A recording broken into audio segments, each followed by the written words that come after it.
AR Fakhrudin duduk di bangku tengah bus jurusan Solo-Surabaya di Terminal Tirtonadi. Saat itu hujan turun dengan deras. Bibirnya bergerak-gerak merapalkan zikir dan doa. Bus sudah ngetem 1 jam lebih. Sopir tak segera memberangkatkan bus sebelum hujan mereda. Padahal dia harus sampai di Cepu sore hari sebelum esoknya mengisi pengajian. Kejadian ini pada tahun 1980-an. Pak AR Fakhrudin, Ketua Umum PP Muhammadiyah, untuk menuju Cepu harus berpindah bus. Berangkat dari Jogja pukul 8.30 menuju Solo. Bus dari Terminal Tirtonadi akhirnya berangkat pukul 3 sore. Sampai di Terminal Ngawi, dia turun lantas naik bus ke Bojonegoro. Supir tidak berani ngebut, jalan licin dan kaca depan jadi buram oleh terpaan air hujan. Sampai Bojonegoro sudah lewat maghrib.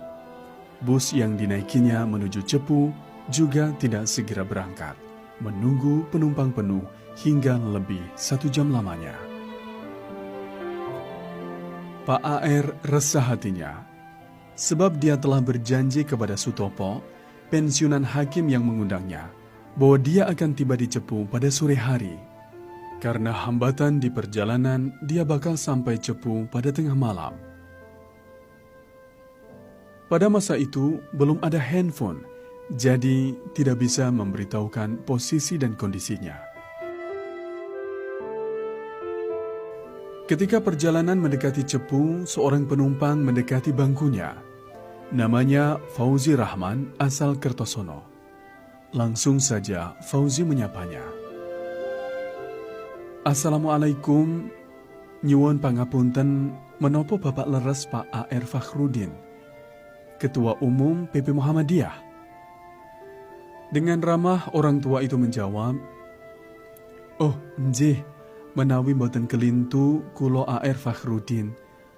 Artinya, "Oh iya, Anda tidak salah, saya AR Fakhrudin." Fauzi langsung memeluknya. Dia menangis karena bisa bertemu dengan ulama idolanya. Fauzi akrab betul dengan wajah Pak AR karena sering mengisi pengajian di TVRI Yogyakarta.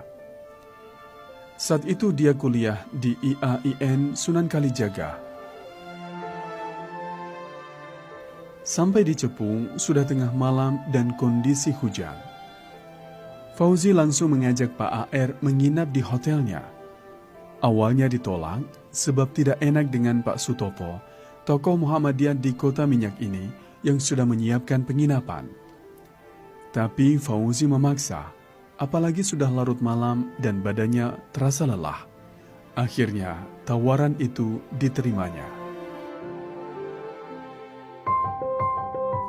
Esoknya habis sholat subuh, dia berpamitan mencari rumah Sutopo. Fauzi memanggil tukang becak untuk mengantar ke alamatnya. Tiba di rumah yang dituju, ternyata Sutopo dan orang Muhammadiyah sudah berkumpul. Mereka terkejut dan langsung berteriak menyebut nama Pak AR berkali-kali, saking gembiranya. Sutopo memeluk erat orang yang turun dari becak itu sambil menangis haru. Dia bercerita semalaman mencari keberadaannya, menyusuri terminal, setiap masjid, penginapan, bahkan jalan raya seluruh kota, tapi tak kunjung bertemu. Mereka cemas. Habis subuh ini mereka berniat mencari lagi. Sampai akhirnya Pak AR datang. Mereka lantas bercengkrama dan sarapan. Hingga acara pengajian dimulai pukul 9 pagi. Jamaah yang datang membludak. Sebab Pak AR sudah terkenal yang tiap pekan muncul di layar kaca TVRI Jogja. Usai pengajian, Pak AR pamit untuk melanjutkan ke Surabaya. Minta diantar ke terminal bus. Sutopo segera menyiapkan mobilnya dan mengatakan siap mengantar hingga Surabaya. tapi dia menolak, minta diantar ke terminal, dan hanya ingin naik bus saja.